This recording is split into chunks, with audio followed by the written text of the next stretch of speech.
the years, I have seen across many organisations a divide between the frontline guys, so namely the construction workers or food processors, with the office-based or support guys. In the world of COVID-19, with all this change and uncertainty being thrust upon us, it seems that it's almost amplifying this divide. So why is this? Everyone's role is needed and everybody has a place. So why does this divide exist? There seems to be a sense of unjust forming, an unfairness that is propelled by the new systems and relationships that we are all adjusting to right now. The operations guys continue to work in a co-located environment, although it's somewhat altered, where the majority of support workers are in a new virtual world. The perspective we choose to take is important now more than ever, with the key word being choose. We decide how we choose to see the world and how we frame our thinking. Using the SCARE model can help us do this, as it looks at the 5 domains of social experience. It looks at the threats of the social world and ultimately how we respond to this in our behaviour. And it can be used to look at the potential perspectives of both the operational and support workers. Firstly, the significance domain asks the question, do I matter to others? On the front line, I'm hearing references to them being essential workers and part of the value stream, with a sense that they're being undervalued as the risks that they are taking are not being rewarded. On the other side of the divide, the virtual workers can be sometimes thought of as faceless. A lot of the work that they do happens to be behind the scenes, so results can be less tangible and can sometimes go unnoticed and unrecognised. We need to ask the questions, if I'm a frontline worker, how can I change my perspective to value the work that's being done for me behind the scenes? On the flip side, if I'm a support worker, how do I change my perspective so that I link in well with people on the front line?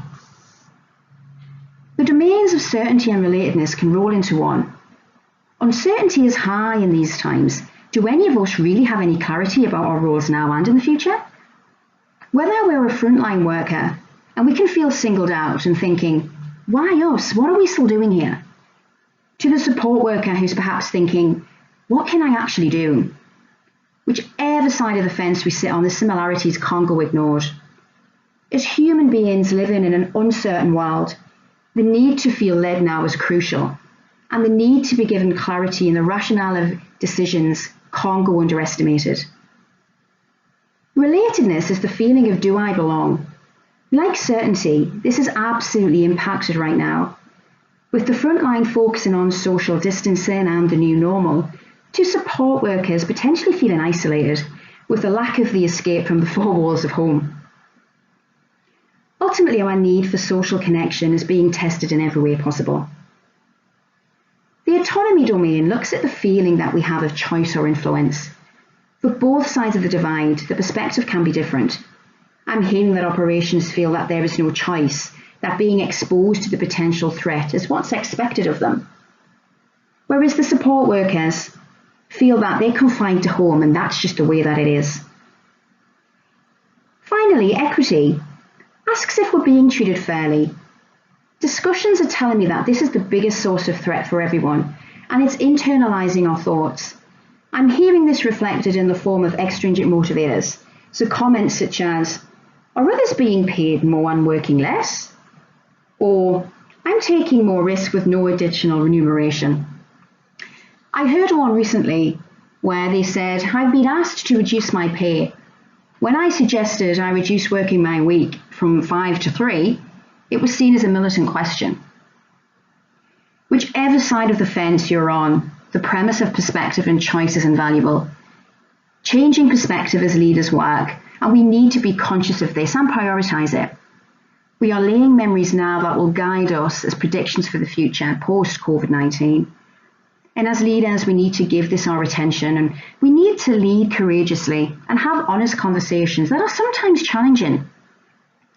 With both sides of the fence, we sometimes need to admit that we don't have the answers, and this vulnerability can really increase trust. It's easy to adopt an outside, out of mind mentality.